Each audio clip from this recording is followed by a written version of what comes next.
Bayonet Thrust demonstrates commitment not only by the U.S., but participating NATO allies as U.S. soldiers exercise freedom of movement across the alliance. My name is First Lieutenant Thomas Enkenbauer, and I'm the Executive Officer of Delta Company, 1st of the 503rd, 173rd Airborne. My responsibility for Bayonet Thrust was to coordinate ahead of our convoy to ensure that the border crossings went smoothly, to link up with the local police and the military escorts to ensure the convoy had a smooth transition between countries. I moved with two American military police from the 18th Military Police Brigade based out of Germany. And we moved about an hour ahead of the convoy, and then once we arrived at the border crossing, we'd call the local military police, as well as our points of contact within the embassy, as well as the ODC, to ensure that everything was prepared for our movement through the upcoming country. It's important for all to understand that message, that the alliance of NATO is strong, it is unshakable, it is unbreakable, and it is going to be there in case of need. At every country we've been through, we had no issues moving into the country. All the military police were pre-coordinated and were there at least 30 minutes in advance.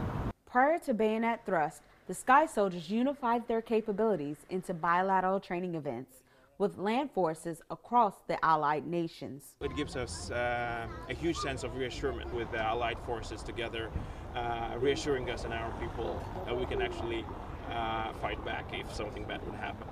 We had great help from our military allies in each allied nation, as well as the ODC chiefs, the embassies, and all the other supporters who played a big role in ensuring that our movement through the countries was smooth and without incident.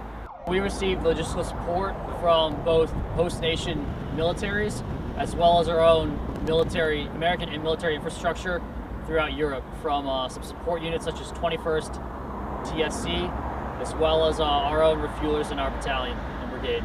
We encountered very few issues in our convoy because a great deal of effort and coordination was put in prior to the movement and prior to the operation, which was done by our higher training command, the staffs planning it, as well as the allied member nations, militaries, and embassies, in ensuring this was a smooth operation. The Sky Soldiers, concluding their freedom of movement across the region, demonstrated NATO's ability to move forces freely, safely, and together.